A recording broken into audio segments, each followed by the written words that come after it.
Profitability ratios के इस भाग में हम अंशों पर अर्निंग्स जो होती है, कमाई जो होती है, आय जो होती है, उससे संबंधित रेशियो का अध्ययन करेंगे।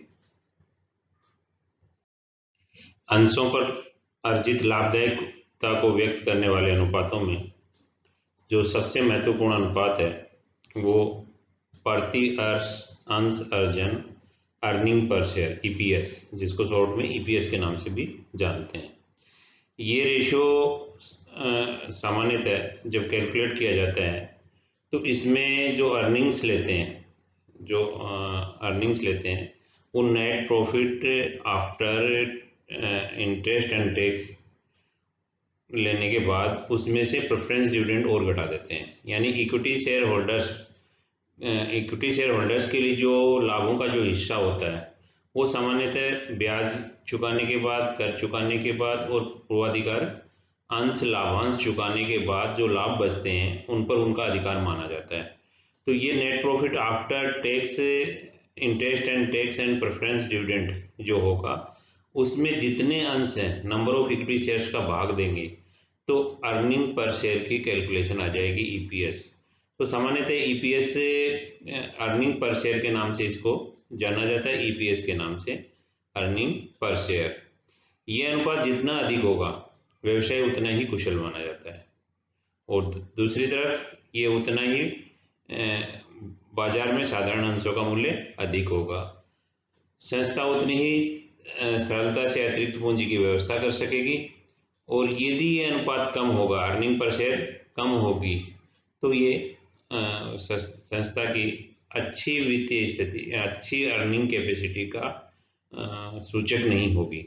यानी अर्निंग पर शेयर जितनी ज़्यादा होंगी, जितना अच्छी होंगी पर शेयर, वो उतना ही अच्छा माना जाता है। मूल्य अर्जन अनुपात, प्राइस अर्निंग रेशियो, जिसे शॉर्ट में पी रेशियो कहते हैं। तो पी रेशियो जो अर्निंग पर शेयर है और कंपनी के अंशों का जो बाजार मूल्य होता है, दोनों के मध्य संबंध को स्थापित करता है। इसकी गणना करने के लिए मार्केट प्राइस पर शेयर में, मार्केट प्राइस पर इक्विटी शेयर में अर्निंग पर शेयर का भाग देते हैं। प्रति अंश कितना अपन ने कमाया उसका भाग देंगे तो पी रेशियो की कैलकुलेशन हो जाएगी, प्राइस अर्निंग रेशियो की कैलकुलेशन हो जाएगी। जैसे उदाहरण के तौर पे देखें कि यदि किसी अंश, कंपनी के अंश का मूल्य, बाजार मूल्य 40 रुपये है और उस अंश पर प्रति अंश अर्जन, अर्निंग पर शेयर 10 रुपये है, तो पी रेशियो क्या होगा? 4 होगा, 4 का पी रेशियो होगा।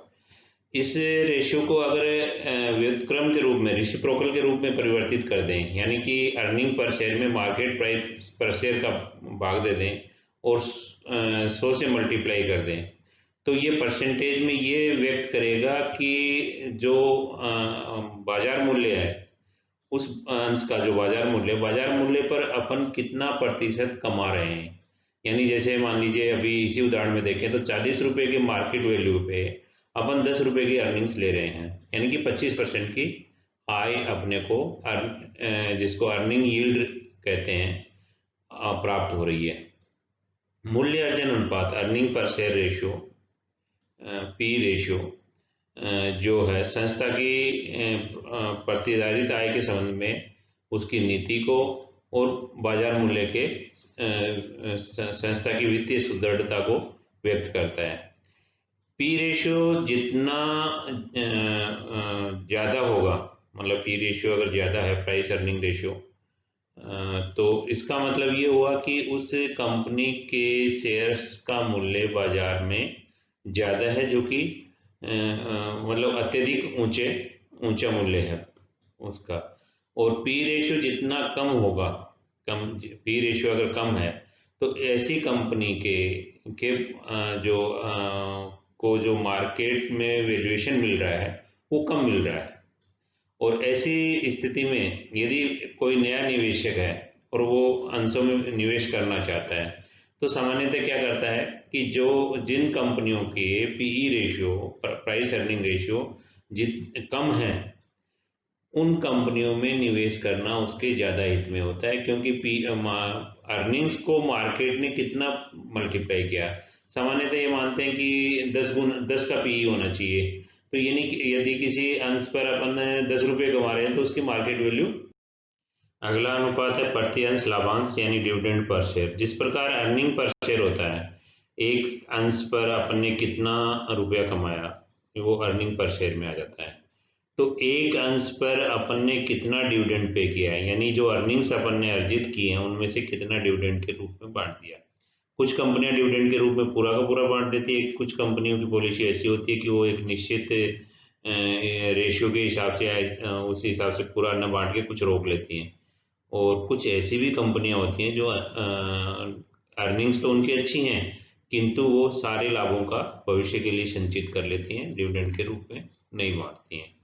जो अर्निंग डिविडेंड पर शेयर है उसकी कैलकुलेशन करने के लिए जो डिविडेंड अंशधारियों को दिया जाता है, पेड किया जाता है, dividend paid to equity share holders, और उसमें नंबर ऑफ इक्विटी शेयर्स का भाग दे देते हैं तो डिविडेंड पर शेयर आ जाता है।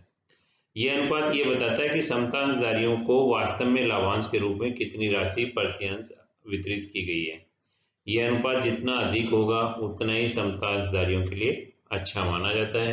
यानी डिविडेंड पेइंग कैपेसिटी, डिविडेंड जो कंपनी अच्छा डिविडेंड पे करती है वो वास्तव में उनको अच्छा माना जाता है।